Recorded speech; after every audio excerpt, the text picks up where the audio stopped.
Hi, in this tutorial I'd like to show you how to set some of the settings in our Flash game templates.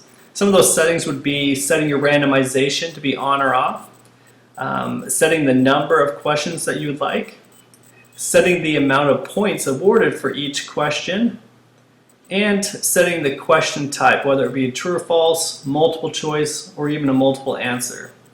So right now I've got the ActionScript 3 Millionaire game template opened up.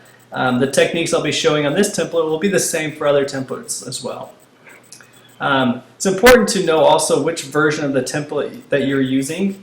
Version 3.0 is what I'm going to be showing you, and if you're using an earlier version, the version number, instead of being here on the side, on the left side in the red text, it's actually hidden in some of the code. So if you don't see a version 3.0 here on the left, then you're using an older template, and I'll show you how to do that. Change the settings for those older versions after I show you the newest version. Great, I've got my Actions panel opened up right now, and if you don't have your Actions panel open, go up to Window and Actions. Make sure that little check mark's there. First thing we'll like to do is on the timeline, select the A on the Actions layer, and that way it'll highlight the action script that's inside of that keyframe. And then in my Actions panel, I can actually explore what code is actually available. It should be pretty self-explanatory as you dig into the code and see all the different options. There's little kind of grayed out text on the side of each option that explains what these are. So randomization set to true or false.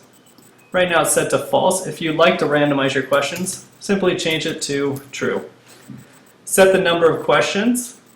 This template allows for 4 to 20 questions. So you can change that to whatever number you like.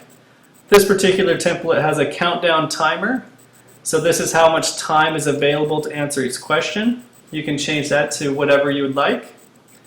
There's lots of different options. Some of the games are unique in and of themselves. They have unique options. This one has a per question time scope, whether the timer is relevant just for each individual question or maybe for the whole game as a whole.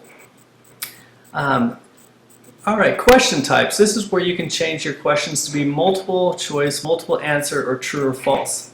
The setting up here at the top has a mixed option. So you could either, in this option, either set it to be all true or false by simply putting T/F. You could alternatively just copy and paste and put the code right in here. Whatever you set on this top option will actually make the entire game those options. So if you like every question in your whole game to be multiple answer, then you just simply change it to be multiple answer here.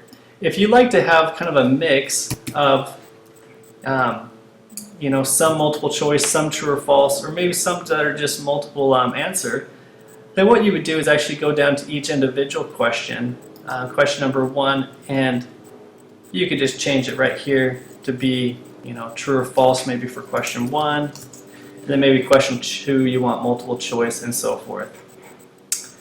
We're going to skip over the sound options right now, and I'll show you those in a different tutorial. But do jump down to each of the individual question areas here. Question 1, question 2, question 3, and so forth. You'll notice here this is where you can set the individual question type, but also you can select which answer is the correct and incorrect choice. So this particular template, if you want to make it to be the correct choice D, make sure all these ones say incorrect, then D option is correct. If it's a multiple answer question type, where you could have more than one answer be correct, then you just simply make the appropriate choices correct or incorrect. That's really all there is to these settings. As you did kind of look through that code on that first layer on the ActionScript keyframe, you'll notice all these options in there. They're really self-explanatory, and hopefully this helps you to understand how to make these changes. Now if you are using an older version of our templates that have these options in them, where you'd find the code is actually under the game layer. You just double click on the interaction here, and it opens up the big long timeline. You just select this first A on the actions layer, and that's where all the code is. Same kind of code, it's just in a different spot. I hope this helps you change the settings in the Flash game templates.